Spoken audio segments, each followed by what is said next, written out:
What's that? Daddy's coming. What's that? Other door? No, you're not getting in the other door. I'm Elizabeth Brown, and I live on a farm in Glendive, Montana. The ranch I grew up on in Wyoming, it floods in the spring, and then we don't really have much water towards the end of the season, and so they usually don't do a lot of the row crop farming like they do up here. So it was kind of a new experience trying to learn how to do all the things. I never knew how to drive a truck, like a semi truck. And we have cows and we had a semi growing up, but my dad always drove it. And I got to haul sugar beets to the dump because they were short-handed one day.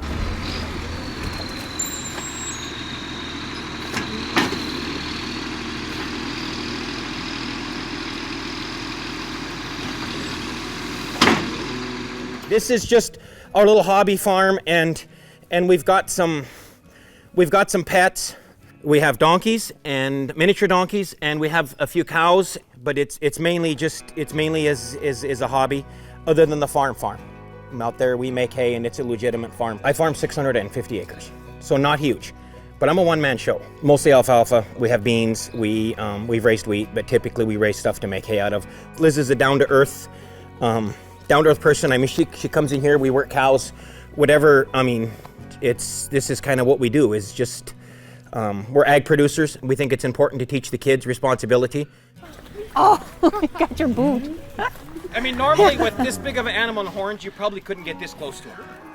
But they are just nice. But he has also horned me for treats before. So, or like when we were putting up the fence, and he kind of just nudged me, and it scared me more than anything because he wanted his treats. Todd is wonderful. Like, I don't think I could have found a better partner in life. I met him at my sister's wedding, and then we kind of had a long distance relationship. And then when we got married, after we got married, I was still there for 4 more years. So, and then eventually he conned me into coming up north. So, and it gets a little more challenging once you have kids being separated. But at the same time, we realized that, it's important for him to have the farm, and we wanted our children to be raised in a similar environment to what I was, and I didn't want to be living in town all the time. Just kind of watch out, buddy. In the middle of the rainstorm, a couple weekends ago, Todd had to go. Please don't do that anymore. Please don't do that. Hey, Thatcher, I'll hold you. Come on. Do you want to go pet Win? But yeah, so Todd in the middle of, and that's the one thing about cows, it seems like whenever you don't want them to get out is when they get out. I'm very type A, and he's very type B and kind of rolls with things. So I think it's trying to find someone that just kind of fits, but he is also a wonderful father. Most of the time, little kids will like their moms or, favor their moms a little bit, but they love him. So, and even I think my 2.5-year-old is about, if Todd's going out and is starting a tractor, he will not stay in the house. He will go out there, and he loves just going and running the equipment and doing things. And Todd's very patient and just takes his time with the kids all the time. I help him out quite a bit.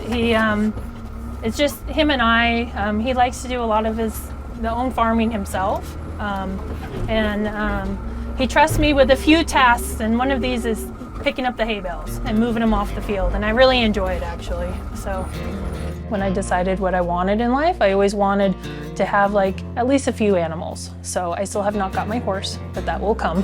As far as having a few, cows and a few things, just because they are, when I grew up on a ranch, that's kind of what I was around all the time. And how you said, what do you do for hobbies or different things? When you grow up on a ranch, you don't have many hobbies. On the weekends, that's when my parents would, trail cows. We would, do brand cows. We would, we're weaning, we'd vaccinate, when they were doing preg testing. So they kind of time it around when we were doing activities and different things. And so it's kind of a lifestyle I grew up with. So, and it's just one of those things that I don't know, it keeps you busy, keeps you out of trouble, I guess. I'm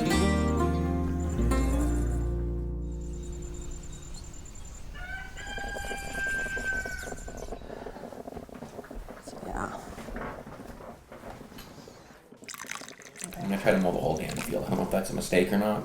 We're gonna see what happens. Which one are you mowing? The one above the ditch.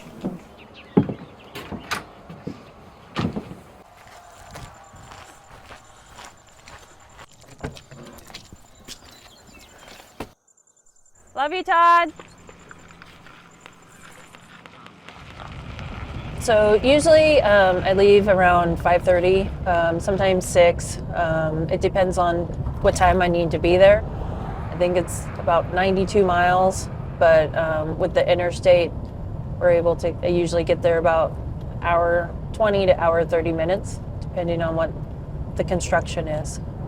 I'm used to driving long distances and just kind of, it's actually, you just kind of get in the zone and you just go.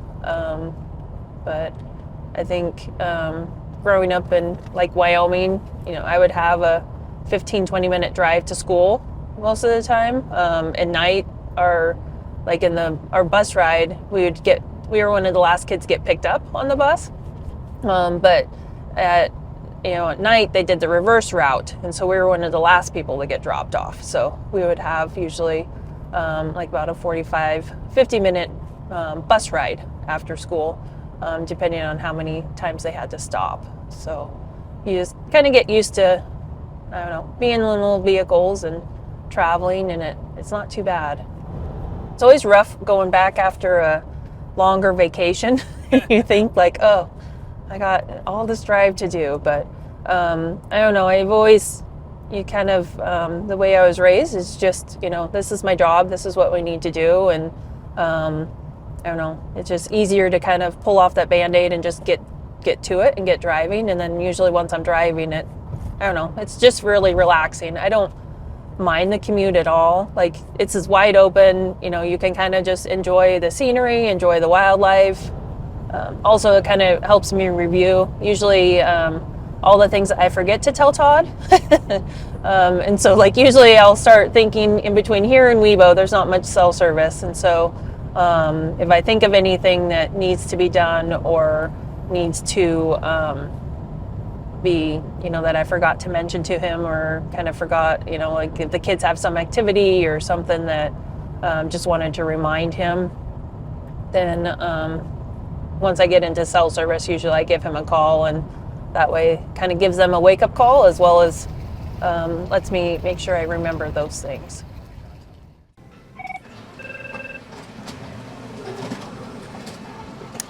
Thank you for calling Sanford. This is Teresa.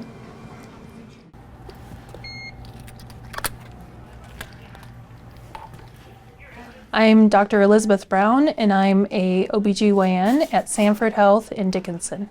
She has really good bedside manner, and her voice is very calming, and she'll talk you through, even if you don't know the right questions to ask, she'll talk you through what your body's going through, what's happening with your body, what's happening with the baby, and just makes it seem like you're okay. The patients that are in more of a rural setting, well, I think it helps them be able to realize that I come from a similar situation to them, that I know kind of what they're going through, kind of their sacrifices that they make to get here, as well as just kind of them knowing that, kind of the personal aspect that I'm a person too, and that they can open up to me and feel like, that they can get good care from me. Being raised on a ranch or being raised on the farm, you have that common bond. But I think when people feel more comfortable with you, you can definitely form those relationships with your patient a little more easily when you can have shared common interests or commonality, that they're able to be more relaxed and feel like they can trust my guidance. He's like freaking out, and he's like calling. I'm like, buddy, it's raining. I'm like, Mom, there's the farm area. She's great. She's wonderful. I'm so excited she joined here. She's absolutely phenomenal in the OR, has an impressive skill set. I think she communicates really well with patients, and she's just fun to work with from a professional standpoint. So I'm very, very grateful we were able to kind of have her join us on our team here. I think there is in general in healthcare, just because you have to rely on your team so much to not only take care of patients, but also take care of each other. You know, again, right, the pivoting when bad weather comes up, again, if there's an accident, family emergency, you know, when people get sick, you know, so we all have to be able to take care of one another and feel good about taking care of one another too.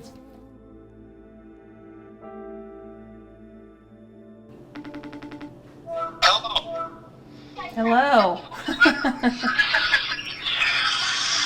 Can you see us? Yep, I can see you and Tatum. We are getting ready for bed. Dad, if you, Everybody look. Dad, Next to Sydney. okay.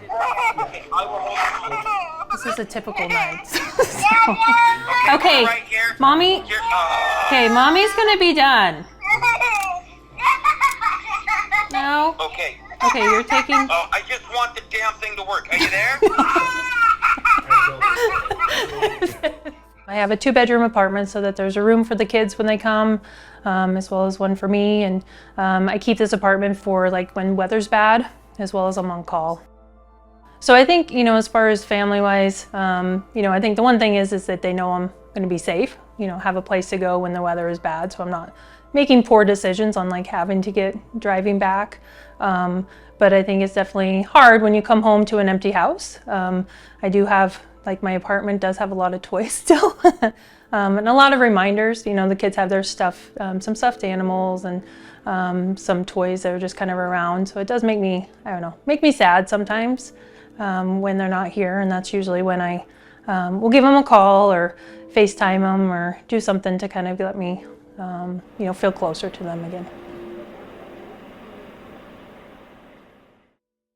Definitely, you know, the patients that are in more of a rural setting are people that we may know in the community, people, you know, friends, family, people who we come across in the local, you know, restaurants or grocery stores. But as far as like practicing, you know, that comes back to the fact of like patients really enjoy, you know, meeting their doctors, spending time with their doctors. Sometimes if you know, we just may not have as many patients, so we can spend more time with our patients. So those are kind of some rewarding things of being in rural medicine.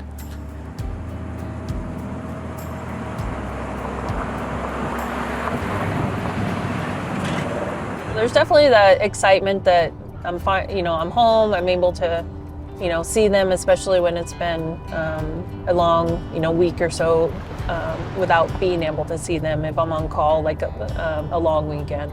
Oh, it definitely warms my heart. So the kids definitely make, you know, as far as are always welcoming when I come home, and they just, I don't know, I didn't have kids, so I wouldn't, you know, or I had kids so I could spend time with them, and so I could enjoy them. So, and so it's definitely makes it all worth being gone, so that I can, you know, provide for them, but at the same time coming home to them and being able to spend time. There's a lot of the women that I see, and they also remind me of a lot of my friends and family that growing up, you know, so in my hometown they actually did deliveries there, but like when I was born, my mom had to drive like 35 miles in order to a hospital that would deliver her. So, and that's a ways when you're, you know, pregnant and have fast deliveries. So my one sister almost didn't make it. Like they almost delivered on the way. So, but yeah, so I think it's being able to deliver, you know, good quality care to women in more rural settings and being able to provide for those people. And I was, you know, I grew up as one of those rural people. And so providing care to people that are very similar to what I grew up with, and still like a lot of my friends and family that live in rural settings, and that's kind of what I do it for. Good job, little buddy.